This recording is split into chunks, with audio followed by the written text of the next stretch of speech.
One of the current biggest talking points right now in the first Descendant is the cash shop. A lot of players are a little bit concerned about the battle pass, the cash shop, and just pretty much the overall monetization of the first Descendant, and for good reason, as a lot of games that are free to play tends to have cash shop items that can ruin the experience and to some degree devalue a lot of the player's work, so it's understandable to have those concerns. With that in mind, we do have some information on the upcoming monetization that is going to be in the first Descendant. So in this video, I'm just going to be going over the cash shop so you guys have a better understanding of what to expect, what is good, what isn't good, and just, you know, the overall thoughts on the cash shop in the first Descendant. With that said, let's talk about the first Descendant cash shop.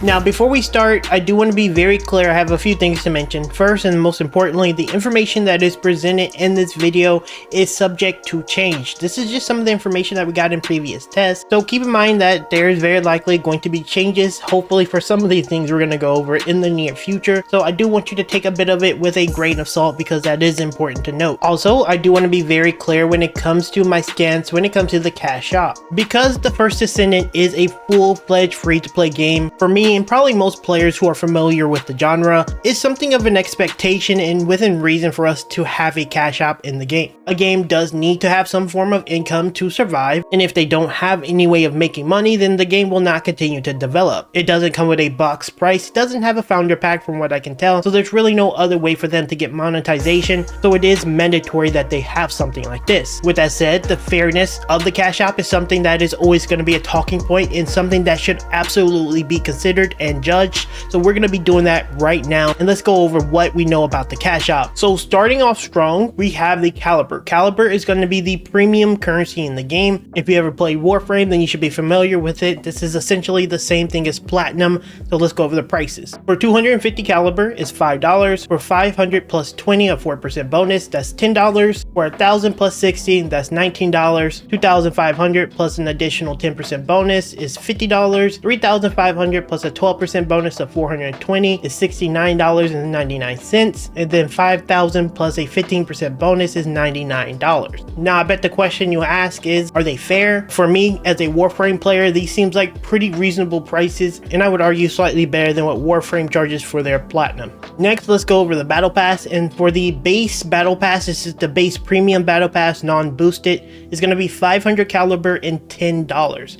Everyone's going to get access to like a free version of it, and then you can upgrade to the premium for $10 USD, which is actually fairly normal for a battle pass in this day and age. Just note that if you actually do the entire thing, like you complete the entire battle pass, it's going to give you 300 caliber back at 95. So if you do complete the whole battle pass, if you play regularly, then you will be able to get a massive portion of that back. I think that's like $6 give or take back. So it's actually a really good battle pass, and you can use that towards the next battle pass. So that's extremely fair, and for me, I'm definitely getting the battle pass to support the team, and then that's going to be good for the next one. Super good. Next, we have the Descendants. You can straight up pay for some of the Descendants if you choose to, and you don't have to like farm them. So let's go over those quickly. For 300 caliber, this is roughly $6. You can get Lepic, Viessa, Ajax, Bunny, Freyna, Sharon, and Blair. Blair is absolutely a scam. For 600 caliber or $12, you can get Jaybird, Glay, and Valby. Actually a really good lineup, I would argue. And then if you want to get Kyle specifically for some reason, he is $18. Is Kyle that good? Not sure. Didn't really play him. For the ultimate Descendants, these are the premium Descendants, the ones that have like really cool outfits and stuff like that. They are going to be 3000 caliber. That's his $60 for an ultimate Descendant. If you ever played a game like Warframe, then you should be familiar with primes. This is essentially the same version of prime Descendants. How big of a boost that they're going to give, who knows? But if you've ever played Warframe, then you should be fairly familiar with how these work. The prime versions tend to be a little bit better. As far as I know, and someone can let me know down in the comments because I'm not 100% sure. I'm not sure if you can farm these ultimate Descendants or if they're only paid. If you can't farm these in the game, which Warframe give you actually a really good opportunity to do that, then this could be a really big negative to some degree. Obviously, this game isn't like PvP, it's not competitive in that way, so it's not really a big deal. Hopefully we can farm these in game, but that is the prices when it comes to like the ultimate Descendants. You're gonna pay $60 bucks, 3000 caliber, which is pretty pricey. For 5000 caliber or about $100, you get the premium ultimate Descendant bundles. That's 1 energy activator, 2 crystallization catalysts, and accessories. Next, we have skins. I am a big fan of skins, and this is my kryptonite. Let's go over the prices. It's going to cost you 750 caliber, $15 for a full skin set. $15 for a skin, I don't think that's too bad. I actually pay way more in Path of Exile, so that's pretty fine for me. I think that's okay. For a head wear is going to be about $4.50 for 225 caliber. For hair and makeup, if you're into that kind of stuff, that's going to be $2.75. And for clothing, like skin clothing, just like generic and common stuff, that's going to be about $2.50 or 125 caliber. So pretty okay, I guess. Let's go over some other stuff. For support slash usability, the pay for convenience stuff for 500 caliber or $10. This is the starter pack. You're going to basically get 500,000 gold, 50k Cuniper shards, 3-day 30% boost on both of those things. For the premium version, this is going to cost you like $5 more. You're going to get a premium starter pack that is going to be 800k gold, 70k Cuniper shards, and then you're going to get a 7-day 30% boost on things, and then the 2 slots of inventory. So I don't know if that's worth it. I guess the base one is pretty okay. I'm not sure if the premium is better. $5 more, it doesn't seem that worth it, but that's just my opinion. For 1000 caliber or $20, you can get the premium enhancement package. It doesn't exactly tell what that is, so whatever the premium enhancement package is, you get that. And then for 90 caliber, this is for like more small spenders. You can get the 3-day booster. It's going to give you gold, experience, weapon proficiency, Cuniper shards. You can choose whichever one of these. This is very similar to things you can do in Warframe. You can kind of specifically target whatever you want. You're going to have that going for 3 days. For 25 caliber or 50 cents, you can unlock 1 slot of a selected inventory. I'm not sure if that means like every single piece. Like you can get an additional weapon slot, you can get additional frame slot, or sorry,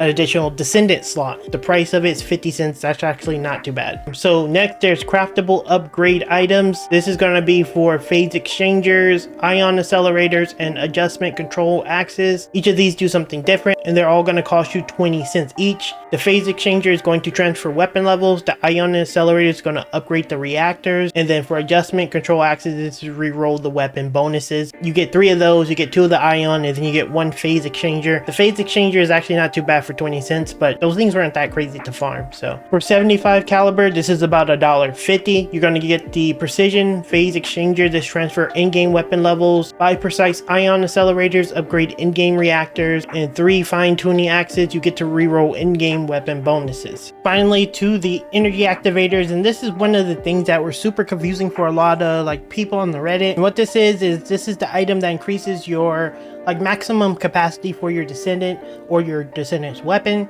This is very similar to a Orkin reactor or Orkin catalyst for those who are playing Warframe. And this is a pretty significant power boost. And this costs 1200 caliber or $24. This is, I'm assuming, a bundle. This is what I think it is, because that price is way too high. Doesn't make a lot of sense, especially considering the Warframe counterpart is only like 20 caliber. I kind of feel like that's the same for the next thing, which is the crystallization catalyst, which is 300 caliber or $6. And what this does is whenever you're putting in a module into your Descendant, there's like some that have different signs on the Descendant's like module screen. If you put something into those, that will reduce the cost of that individual like module that you put in. That's what that is for. This sheet says it's 300 caliber. I'm assuming it's a bundle, but yeah, that is the cost for this. That is pretty much all the different things that we have price points on in the game.